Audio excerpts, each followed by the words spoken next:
menggerakkan hati.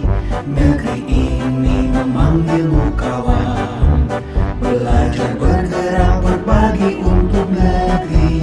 Guru penggerak majukan pendidikan, guru penggerak menghamba pada murid.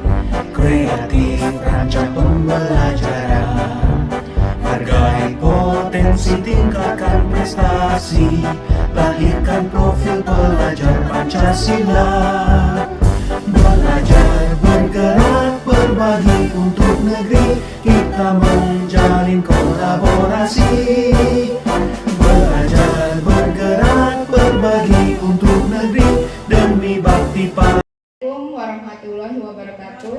Waalaikumsalam warahmatullahi wabarakatuh. Yang saya hormati Ibu Kepala Sekolah beserta Majelis Guru SD 95/2 Muara Bungo.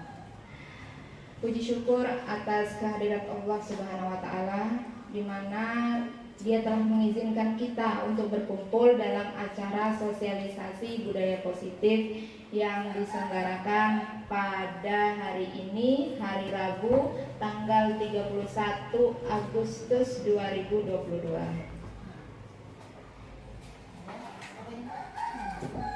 Kaitan antar materi budaya positif. Budaya positif Bapak Ki Hajar Dewantara, karena kita sebagai guru kita harus menuntun dan mengetahui kodrat alam dan kodrat zaman anak. Setelah itu sebagai guru kita juga harus memiliki nilai dan peran. Nilai yang utama di sini seorang guru harus mandiri. Jangan semua tumbuh disuruh sama atasan. Dan peran guru itu bisa sebagai coach bagi teman sejawat, bisa menciptakan kepemimpinan bagi siswa. Dan visi saya sebagai seorang guru, visi saya sebagai seorang guru adalah mewujudkan peserta didik yang beriman dan bertakwa kepada Tuhan Yang Maha Esa, anak yang cerdas dan kreatif. Nah, baru kita masuk ke budaya positif. Apa sih itu budaya positif, Ibu-ibu? Budaya positif itu adalah nilai-nilai, keyakinan, dan kebiasaan-kebiasaan di sekolah yang berpihak pada anak, agar anak dapat berkembang menjadi pribadi yang kritis, penuh hormat, dan bertanggung jawab. Kebutuhan dasar manusia. Kebutuhan dasar manusia itu satu, kebutuhan untuk bertahan hidup. Ya, seorang anak, bukan seorang anak aja. Kita sebagai manusia kita punya kebutuhan dasar untuk bertahan hidup. Kalau kita nggak punya kebutuhan dasar kita, nah kita nggak akan bisa hidup di dunia. Ya, kebutuhan dasar itu sandang, pangan, papan. Sudah itu kebutuhan cinta dan kasih sayang. Ya, kita sangat membutuhkan cinta dan kasih sayang karena kita sebagai manusia memiliki perasaan. Setelah itu ketiga, kebebasan. Ya, manusia memiliki kebebasan, tetapi kebebasan itu harus diatur, harus mengerti norma-norma yang ada di masyarakat. Jangan bebas-bebas seperti orang yang nggak punya aturan sama sekali. Setelah itu kesenangan. Kesenangan manusia memang punya kesenangan, tetapi kesenangannya itu harus berdasarkan norma. Jangan kesenangan dia mabuk, yang mengikut dia mabuk, enggak. Harus ada norma agama, norma adat di masyarakat harus kita ikuti. Dan kekuasaan. Nah, di kekuasaan sini itu adalah timbul rasa dia ingin mendominasi ada. Tetapi setiap manusia itu tadi memiliki kebutuhan kasih sayang. Dia memiliki kekuasaan, tapi dia juga harus memiliki cinta dan kasih sayang supaya di saat menjalankan kekuasaan dia mempunyai rasa. Jangan sembarang perintah sana, perintah sini tanpa tahu perasaan dari seorang bawahannya atau tanpa tahu perasaan siswanya, perasaan teman sejawatnya. Disitulah kekuasaan. Nah, di sini ketika murid melakukan sesuatu yang perbuatan yang bertentangan dengan nilai-nilai kebajikan dan melanggar aturan, hal itu sebenarnya dikarenakan mereka gagal memenuhi kebutuhan dasar mereka. Kebutuhan dasar tadi ada itu kebutuhan hidup, kebutuhan cinta dan kasih sayang. Untuk lebih jelasnya, mari kita lihat di bawah ini. Ada 5 posisi kontrol kita sebagai guru.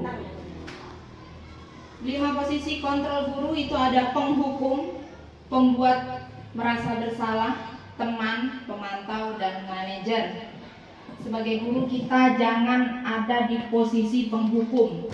Karena jika kita pada posisi penghukum, seorang guru ataupun seorang anak, dia akan merasa sedih, perasaannya sering tersakiti kalau dihukum. Apalagi dihardik dia sama gurunya, dicaci dia sama gurunya, perasaannya pasti terluka. Jadi seorang guru nggak boleh menghukum. Membuat merasa bersalah itu menciptakan siswa yang tidak punya kemandirian, kesadaran dalam dirinya itu tidak ada. Teman, bolehlah kita sesekali menjadi seorang teman bagi siswa kita, karena siswa kita juga manusia. Pemantau, guru juga harus menjadi seorang pemantau sebagai pengawas siswa. Dan manajer ini untuk menstabilkan identitas siswa, tindakan siswa. Sebagai seorang guru, kita hanya bisa diharapkan menjadi manajer supaya bisa mengontrol diri anak. Seperti apa contoh perkataan mengontrol itu? Seperti ini Bu. Apa yang kita yakini sayang? Apa yang kita yakini Bang? Dengan anak kita itu menunjukkan sesuatu yang lembut, jangan kasar. Setelah itu, kalau kita membuat suatu kesalahan, kita harus perbaiki. Itu termasuk posisi kontrol diri kita sebagai seorang manajer. Gak boleh kita host, anakku, kamu besok kalau terlambat ibu sate ya. Itu gak boleh.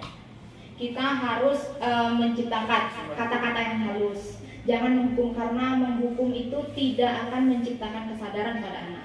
Dan jelas meskipun posisi kontrol itu ada 5, yang pas kita lakukan hanya sebagai teman, pemantau, dan manajer. Kalau sebagai penghukum dan pembuat merasa bersalah, anak tidak akan tercipta kesadaran dalam dirinya, nggak ada.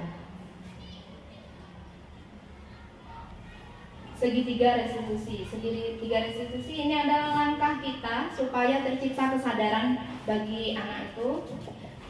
Saya beritahu dulu, segitiga restitusi adalah proses menciptakan kondisi bagi murid untuk memperbaiki kesalahan mereka sehingga mereka bisa kembali ke kelompok mereka dengan karakter yang lebih kuat.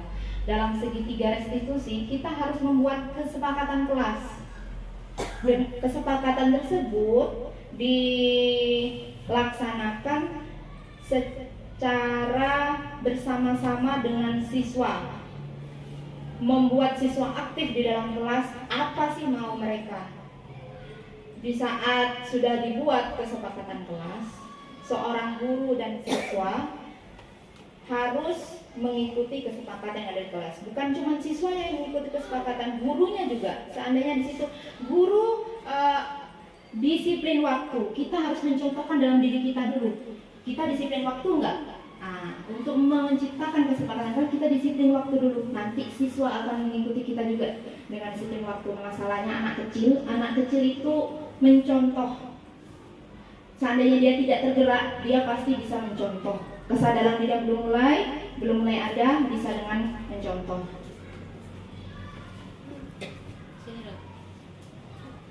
Nah, ini kalau kita ingin menjadi reflektif, maka kita harus meyakini si anak dengan cara kata-kata yang seperti ini. Untuk kesepakatan kelas tadi ya Ibu, kalau sudah dibuat di kelas, guru harus menjelaskan maksud dari kesepakatan kita apa. Dan sanksinya atau nanti manajer kita, itu kita sampaikan. Sayang, kalau kesepakatannya tidak berjalan, nanti kita di SD kita dan di kelas kita tidak akan tercipta budaya-budaya positif.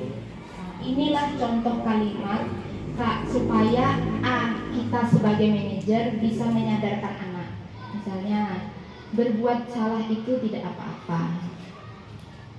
Berbuat salah itu nggak apa-apa, karena anak kan belum tahu perbuatan dia itu salah atau tidak. Nah, sebagai seorang manajer, disinilah peran kita menasehati dia. Kalau dia buat suatu kesalahan, kita sudah nggak boleh itu Ibu ya. Berbuat salah itu nggak apa-apa juga. Itu gunanya kita sebagai guru menuntun dia.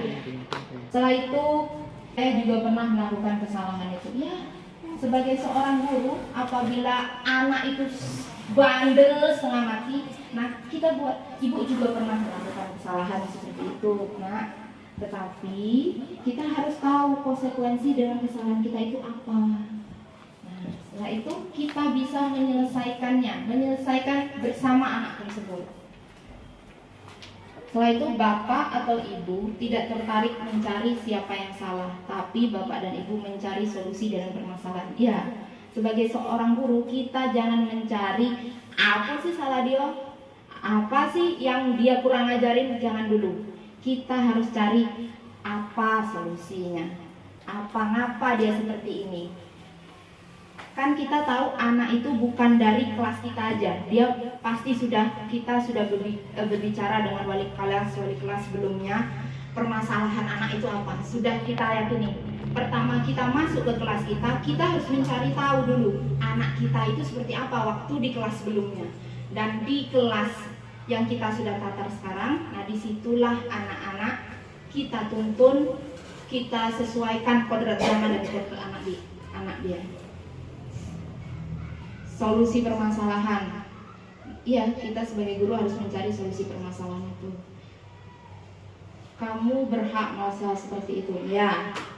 Seorang anak ini yang saya contohkan itu anak yang kayak broken home gitu. Anak yang broken home itu biasanya anak yang nggak bisa diatur karena dia kurang kasih sayang orang tua.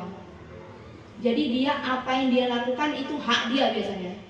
Terserah anak ngomong kayak gini apa karena dia kurang diperhatikan. Jadi merasa kalau itu adalah haknya dia. Nah disinilah posisi kita sebagai guru menuntunnya. Apakah kamu sedang menjadi teman yang baik bagi dirimu sendiri? Nah itu kita tanyakan sama anak. Ini pertanyaan yang kita tanyakan dengan anak. Kita tanyakan, kalau itu yang kamu lakukan, baik nggak untuk dirimu sendiri? Kalau enggak, jangan dilakukan ya Bang ya. Cukup sekian ya Bang ya. Disitulah posisi kontrol kita sebagai teman. Jangan kayak gitu ya Bang ya, karena itu nggak baik.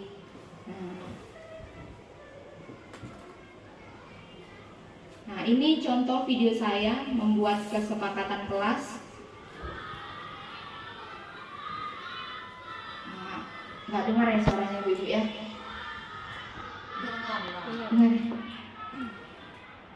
Sekian sambil melihat, seandainya ibu bapak guru ada yang mau bertanya, saya persilakan untuk bertanya. Assalamualaikum warahmatullahi wabarakatuh. Disiplin positif ini, anak itu harus memunculkan kesadaran dirinya sendiri, bukan dengan kita yang ngatur-ngatur dia. Kalau kita yang ngatur-ngatur dia, kesadaran diri dia nggak muncul.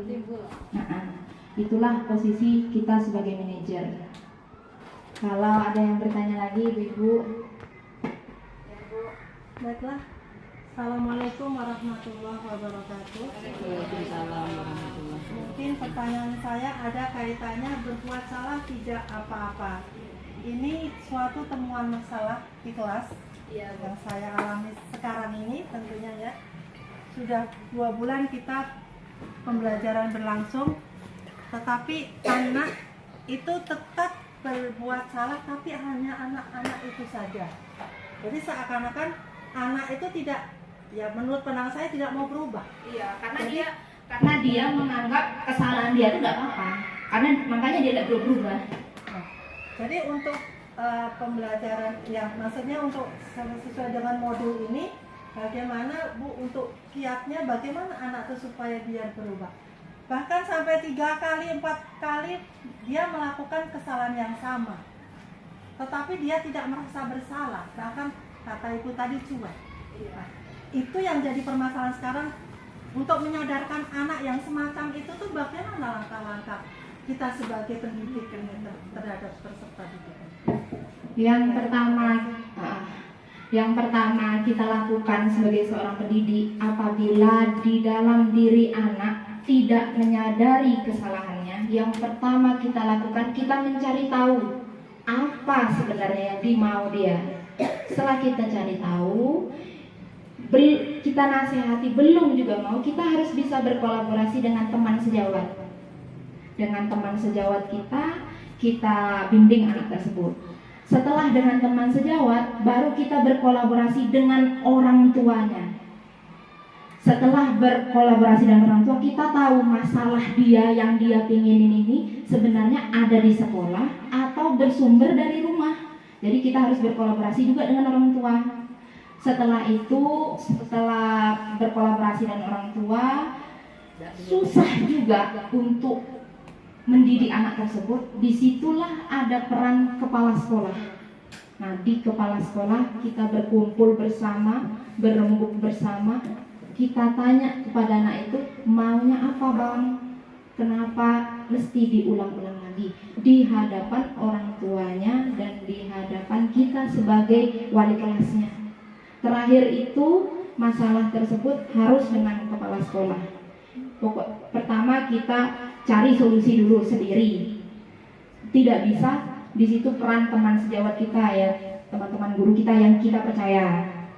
Setelah dengan teman sejawat baru berkolaborasi dengan orang tuanya supaya kita tahu masalah itu datangnya dari sekolah atau dari rumah.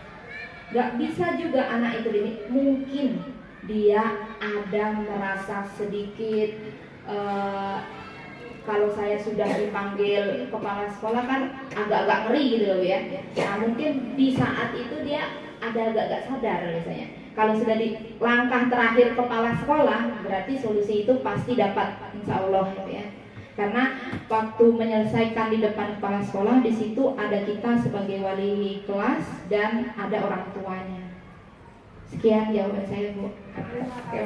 Ya, sama-sama. Ada ibu lain? Kesimpulannya untuk mencari solusi apa yang sebenarnya kan seperti itu ya. Untuk mencari kesadaran dia dan solusi apa yang bagus untuk anak, kita wajib berkolaborasi dengan teman sejawat dan kepala sekolah serta orang tua.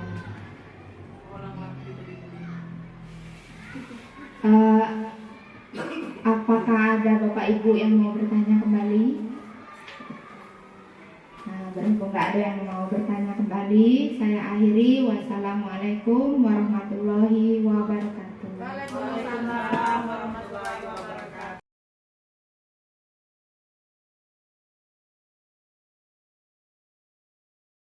Assalamualaikum warahmatullahi wabarakatuh.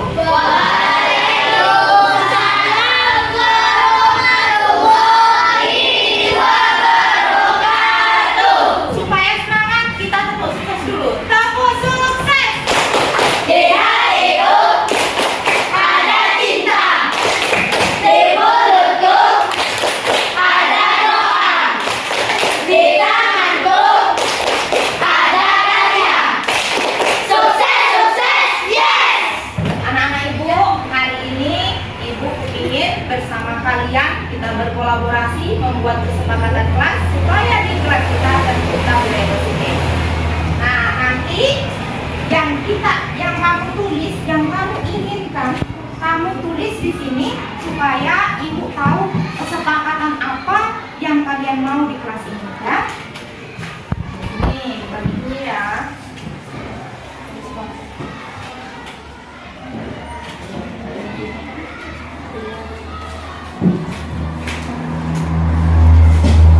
Ditulis pakai pena apa yang kamu mau.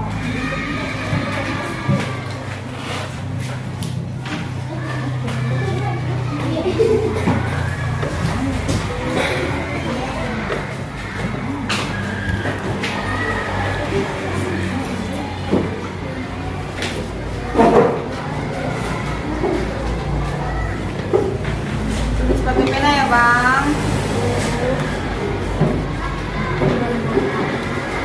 Dan sekarang mulai ditulis sama pena apa yang kamu mau dari kelas kita. Tapi harus yang positif-positif ya. Jangan saya mau merokok di dalam kelas. Nggak boleh itu. Oke? Oke.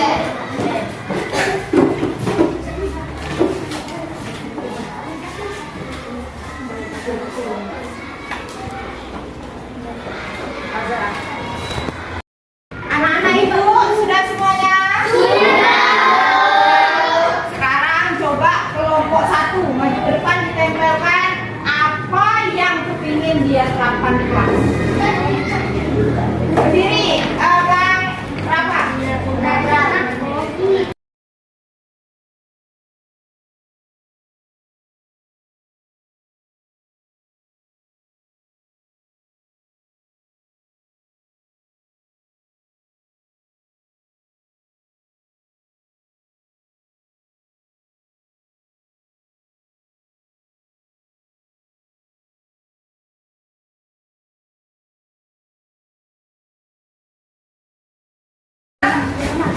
kita lihat, kita ambil kesimpulan. Setelah kita buat kesepakatan kelas ini yang ditempel sama teman-temannya, sama kamu juga nih. Nah, kita ambil kesimpulan dari kesepakatannya ya. Nah, tidak boleh lambat, tidak boleh. Oh, ini banyak tidak bolehnya kalau soal waktu. Nah, jadi kita di sini buat yang pertama disiplin waktu. Nah, di disiplin waktu ini anak-anak ibu nggak boleh terlambat, harus tepat waktu. Dengar kiranya? Yang kedua, melaksanakan piket. Nah, yang piket kan kita udah buat jadwal piket, tolong dilaksanakan dengan baik. Kasihan nanti temannya nyapu sendirian. Yang ketiga, karena di sini ada yang buat sebelum belajar berdoa, sudah belajar berdoa, jadi gabungkan ya. Berdoa sebelum dan sesudah belajar. Berdoa ini harus ini biar nanti kalau kamu belajar bisa nyangkut ilmunya di otak, bisa paham, cepat dipahami. Yang keempat,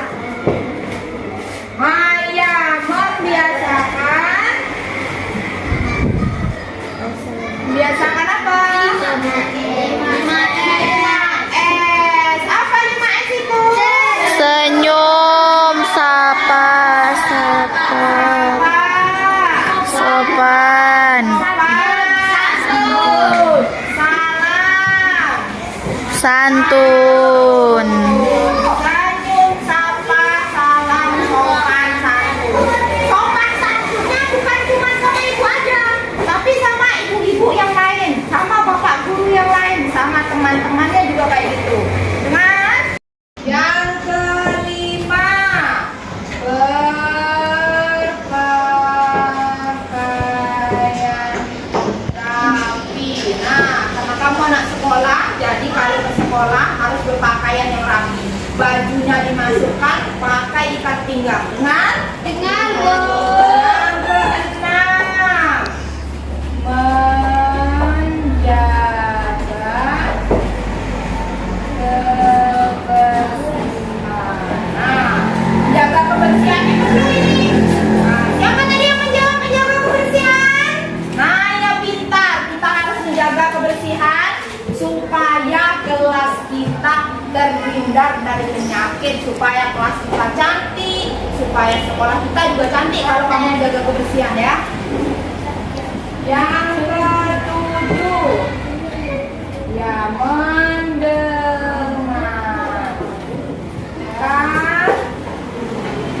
guru dengan benar. Ya, waktu ibu menerangkan, waktu ibu menasehati, kalian harus mendengarkan. Jangan masuk telinga kanan, keluar nanti telinga kiri. Ibu ngomong, kamu ngomong juga, nanti siapa yang mau dengar? Jadi kalian harus mendengarkan apa yang ibu bilang supaya nasihat-nasihat dari ibu bisa kamu terima dan kamu ingat-ingat ya. Ya, meminta izin.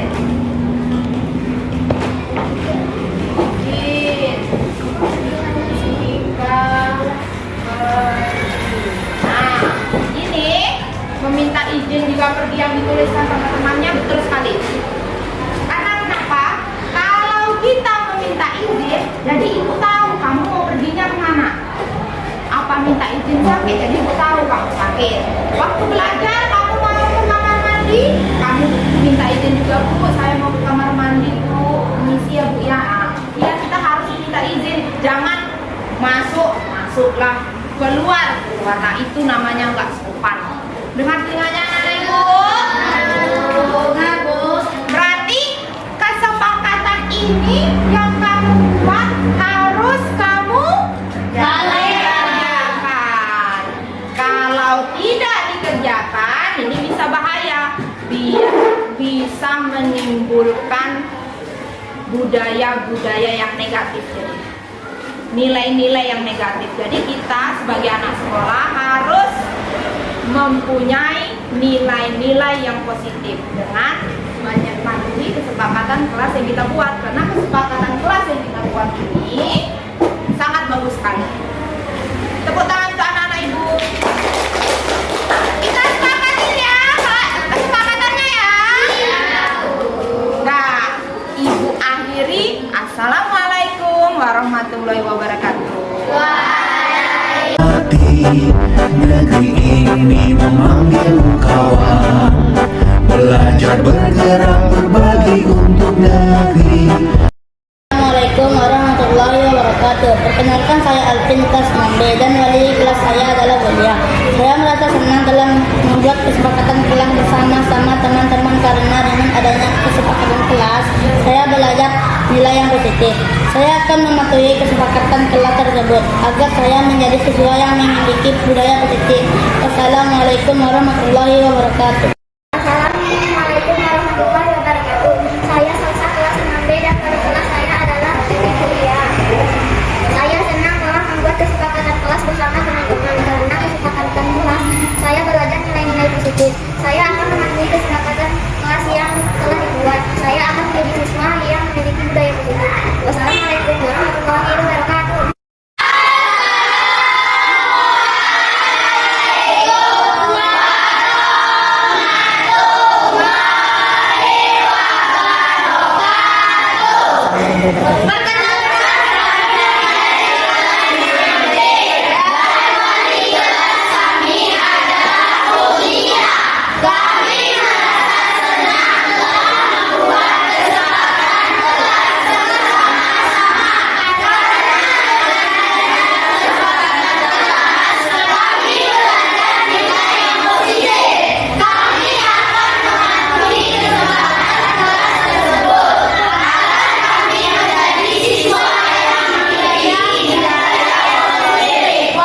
Assalamualaikum warahmatullahi wabarakatuh.